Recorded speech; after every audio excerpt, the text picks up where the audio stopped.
kembali lagi bersama saya di SSMV.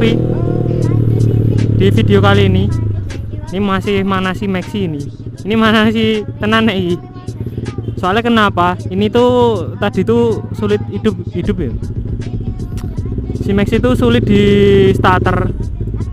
Masalahnya kenapa, Bang? Nah, indikasi kemarin aku pasang lampu 3-in-1 yo, mereknya TDR. Ini yang terbaru tuh merek TDR. Aku pakai TDR kan sebelumnya pakai Ori R25 toh.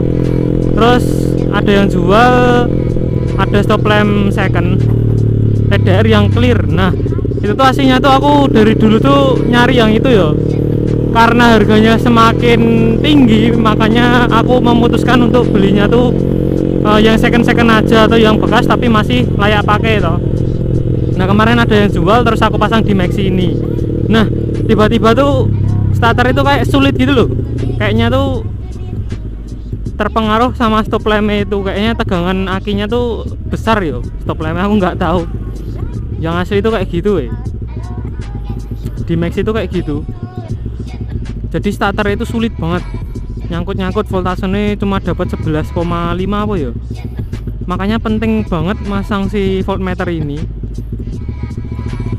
Kenapa penting banget masang si voltmeter ini? Jadi kalian tahu tegangan aki kalian tuh seberapa. Ini tadi aku jumper yo, ngidupinnya aku jumper. Jadi mana si Maxi kan sebelum jalan kan aku panasi dulu toh mesti, biar olinya tuh naik ke noken atau ke yang lain. Nah sebelum jalan kan mesti aku panasi toh si Maxi ini biar olinya tuh naik yo ke noken, ke head, biar merata dulu terus aku buat jalan. Nah pas manasi itu kan nggak kuat starter ya, aku jumper pakai motor lain itu bisa nyala, voltasenya dapat di 12. Kalau udah di 12 itu starter tuh gampang banget.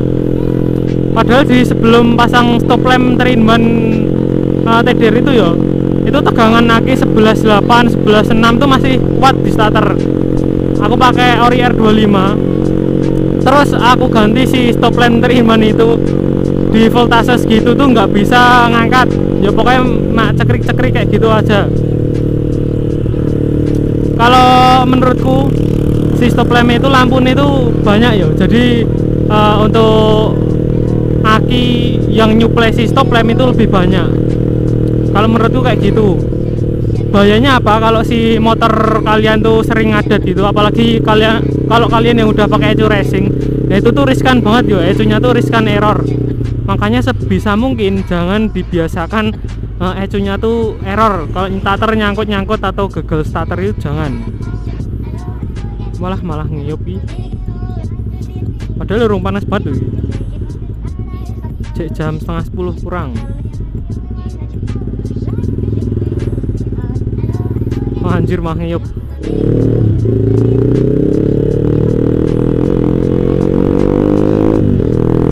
Suaranya enak Proliner di motor berapa kayak gini.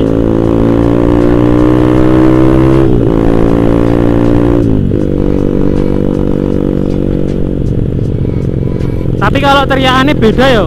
Temenku juga pakai Proliner di motor berapa juga, Sabri 177 seker 62, headnya 2320. Ini tuh suaranya enak banget. Kalau di motor berapa tuh nggak kenceng banget kayak di 150-an. Suaranya masih padet lah, tapi atasnya masih agak kurang kalau menurutku yo.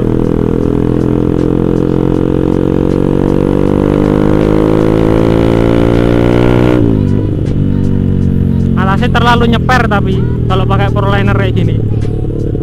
Soalnya moncong itu langsung pendek banget itu loh. Kalau nggak ada sisa-sisa moncong, jadi kayak suaranya itu nyeper banget. Tapi tergantung selera kalian sih ya. Kalau silincer tuh, yang paling pengaruh tuh header tuh tenaganya mantep banget. Makanya kalau motor-motor bore up atau motor yang lainnya kalau mau enak tuh headernya tuh perlu disesuaikan, harus sesuai dengan spek motor kalian. Nah, yang paling penting tuh header ya perlu disesuaikan, karena untuk menentukan powernya itu tergantung banget sama headernya. Misalnya kalau kalian udah bore up ya tapi headernya masih kecil atau bawaan cc 150 standar motornya, itu bakal mesti ngempet. Sebaliknya kalau kalian pakai di cc 150 tapi headernya diperuntukkan untuk motor-motor bore up, itu biasanya terlalu ngeplong atau ngelos gitu loh, malah tenaganya itu ngampang-ngampang, nggak dapat power kayak gitu. Jadi yang perlu kalian sesuaikan tuh di bagian headernya kalau menurutku loh. Kalau di bagian silinder itu tergantung selera kalian. Biasanya banyak yang tanya, bang silinder yang recommended buat cc segini. Nah itu biasanya kalau menjawab kayak gitu tuh agak sulit ya, soalnya untuk silinder tuh selera dan tipenya. Kalau si silinder short itu peak powernya tuh lebih cepet keluarnya. Kalau aku tuh kayak gitu kalau menurutku loh.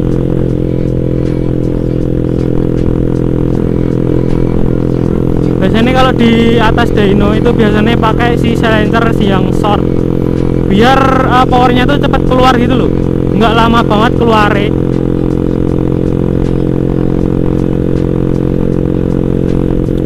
Suaranya lumayan lah kalau Proliner kayak gini.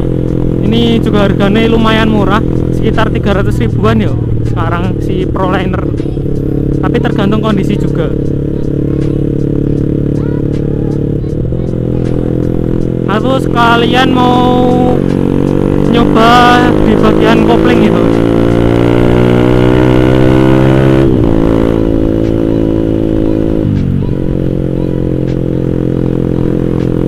Aku sekalian mau nyoba si bagian kopling si Maxi ini. Kemarin sempat aku bongkar lagi di bagian koplingnya. Untuk kampasnya aku tata ulang. Itu udah lumayan enak lah. Ini paling kalau belum ketemu, besok mau aku coba lagi pakai kampas satunya, kampas kopling set.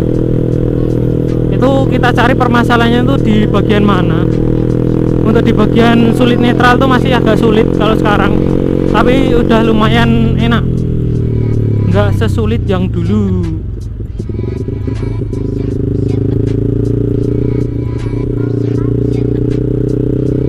Kita coba yuk si silinder Proliner ini apakah bisa buat helikopteran. Pada banyak yang tanya, bang coba pakai si silinder ini, itu enak buat helikopter. Nah itu aku mau nyoba si silinder Proliner ini yuk, apakah enak buat helikopteran atau enggak. Request itu pada banyak yang aneh-aneh, bang request timing ikan, timing apa, lah timing kayak banget. Untuk timing kuda tuh cuma istilah sebutan ya, jadi bukan kayak kuda beneran tuh enggak, itu cuma sebutan lah. Yang populer sekarang tuh timing kuda. Nah, suaranya tuh ya pincang-pincang kayak kuda gitu, jadi bukan timing ikan, timing apalah lah. Ayo mau coba komennya rada ngguyu ya.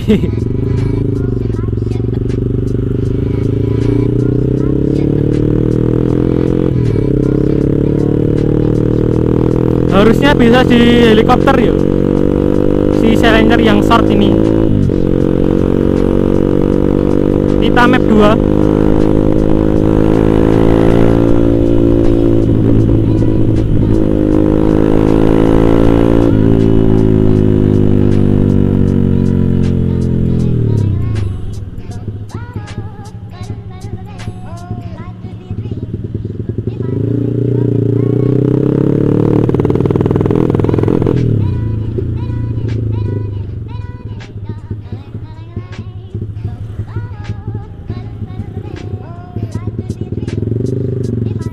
Untuk map 2 ini timing kuda bareng ya.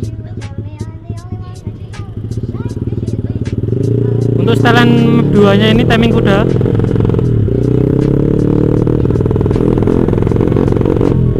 Mudah banget dibuat helikopter ya, Proliner.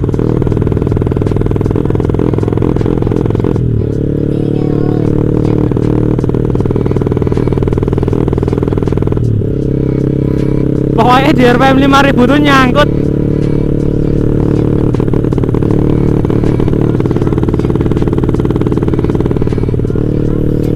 Wes bensinnya boros lur.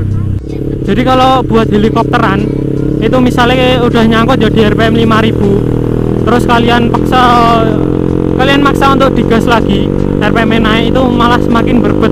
Soalnya kenapa? Nanti si debit bensinnya itu malah semakin banyak nyemprote, jadi motor itu nggak mau jalan. Ini map 2 ya.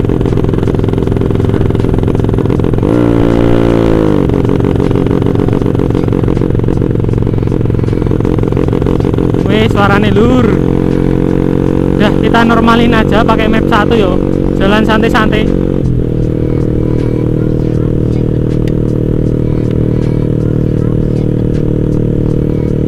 Jadi untuk setelan si map 2 ini bisa kalian setel untuk di atas dyno. Misal biasanya aku kalau map 1 tuh buat harian, jadi settingannya itu agak irit. Jadi untuk konsumsi bahan bakar itu emang jauh ya dari map 1 ke map 2. Itu emang irit banget di map 1-nya, karena emang dibikin agak irit supaya buat harian tuh nggak begitu basah banget untuk di bagian businya. Biasanya kalau di bagian biasanya kalau kalian naik ke daerah pegunungan itu, kalau kalian pakai map 2 itu motornya susah banget untuk naik karena kebasahan ya, terlalu basah banget. Jadi RPM itu mesti nyangkut kayak berbet-berbet helikopter kayak gitu. Semakin dingin udara di tempat tersebut, maka semakin berbet motornya. Biasanya kalau pakai Juken tuh kayak gitu ya. Itu pengalamanku. Soalnya kalau settingan basah kalian bawa ke daerah dingin tuh mesti berbet motornya. Aku jamin mesti berbet.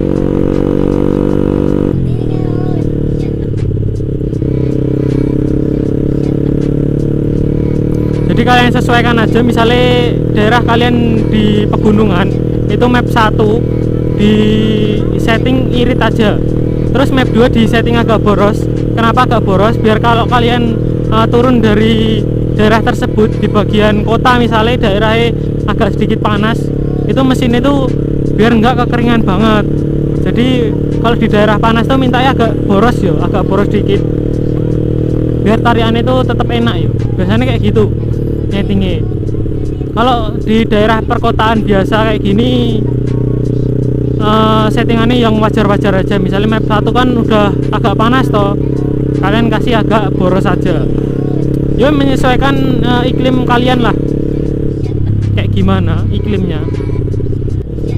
Mungkin kita nanti review dikit ya si Max ini, perubahannya apa aja yang aku pasang kemarin, sama kita review dikit si Silencer Pro Liner. Kalau di spek berapa kayak gini suaranya malah pelan tuh, asli pelan banget suaranya, nggak sebacot CC standar. Oke, kita lihat penampakan si Silencer Pro Liner dan si stop lamp yo, stop lamp TDR yang aku pasang kemarin.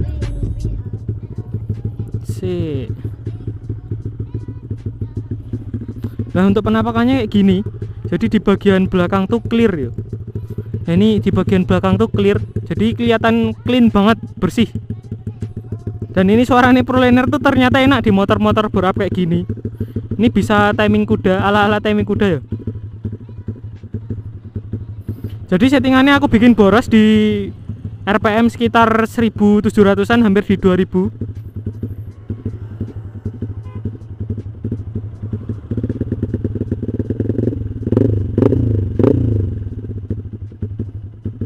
Kalau digas juga normal, langsung turun, jadi nggak ada nyangkut-nyangkutnya ya. Jadi settingannya udah pas. Ini settingan boros, jadi bukan settingan kering. Kita balikin normal aja di map 1-nya. Kalau di map 1 tuh normal ya, jadi RPM-nya main di 1500-an. Kalau di map 2, nah RPM-nya jadi naik turun kayak gitu. Jadi bisa untuk kalian yang mau setting timing kuda di map 2. Map 2 tuh kalian peruntukan untuk senang-senang aja. Jadi di settingan map 2 tuh kalian bisa kombinasikan ya. Misalnya ada timing kuda, terus ada buat helikopteran. Jadi berbet-berbet kayak gitu. Kalau di temanku kayak gitu. Jadi dibuatnya map 2 tuh ada settingan helikopter. Mungkin segitu aja video dari saya. Ini aku sekalian manasi si Maxi yo. Seperti yang udah aku jelasin di awal video tadi. Si Maxi malah akhirnya tekor voltasenya turun drastis ya. Yaudah, sekian video dari saya. Jangan lupa untuk di like, komen jika ada pertanyaan, dan jangan lupa untuk di subscribe supaya tidak ketinggalan video yang terbaru dari si Maxi ini. Pokoknya nantikan updatean yang terbaru dari si Maxi.